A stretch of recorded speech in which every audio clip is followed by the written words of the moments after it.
Hello everyone, and welcome back to the 13th transmission. Today's video is a little different because it comes directly from a viewer request.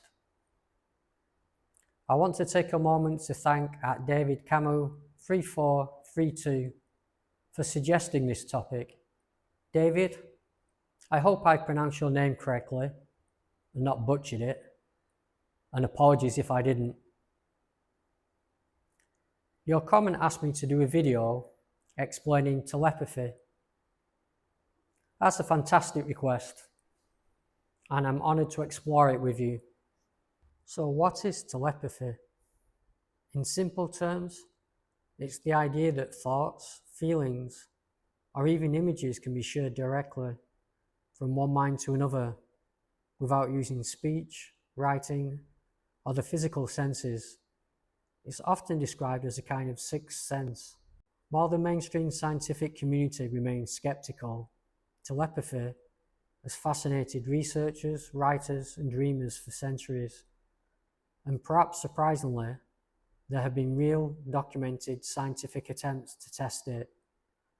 Today, we'll look closely at one of the most intriguing, the dream telepathy experiments conducted at the Maimonides Medical Center in Brooklyn during the 1960s and 1970s. First, let's ask, why study telepathy through dreams?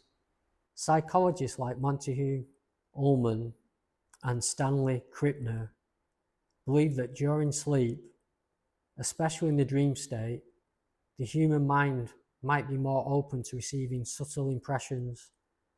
In waking life, our logical thinking and daily distractions get in the way. But in dreams, the unconscious takes over, creating a freer space for unusual perceptions to emerge.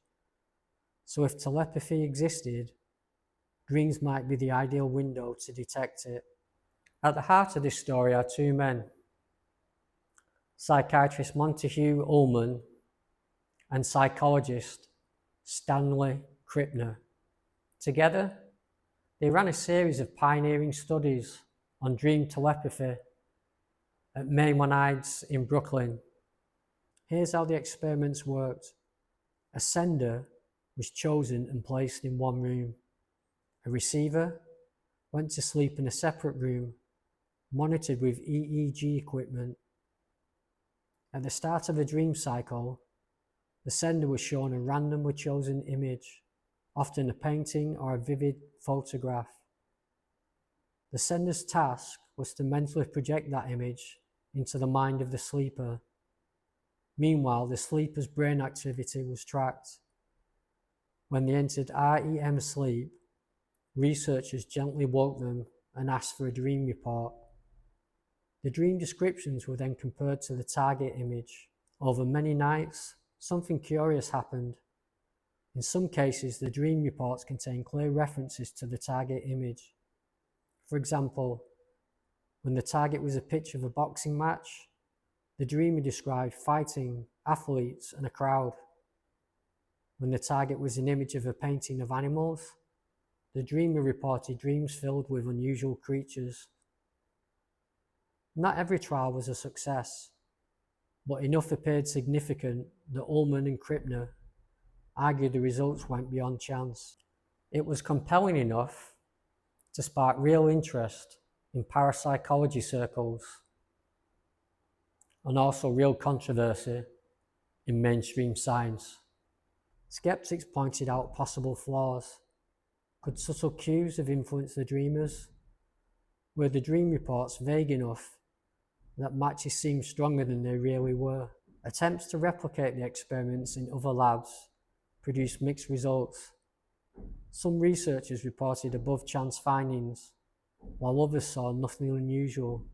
Despite this, the Maimonides studies remain some of the most carefully designed dream telepathy experiments ever conducted. These experiments didn't happen in isolation. They were part of a broader wave of ESP research in the mid-20th century. At Duke University in the 1930s, J.B. Rhine had already tested telepathy using Zener cards. Later, during the Cold War, the US government funded Operation Stargate, a program investigating remote viewing and psychic perception. Dream telepathy fits into that same thread, the search to understand whether human consciousness can reach beyond physical limits. What does all this mean? Even if telepathy hasn't been scientifically proven, these studies raise important questions. Why do so many people report shared dream experiences with loved ones? Could dreams act as a hidden channel of communication? Are our minds more connected than we realize? For science, the dream telepathy experiments remain controversial, but for culture, they remind us of the mystery and depth of the human mind. So to David Camus 3432, thank you for inspiring today's episode. Your comment reminded me that audience requests are some of the best stories to tell.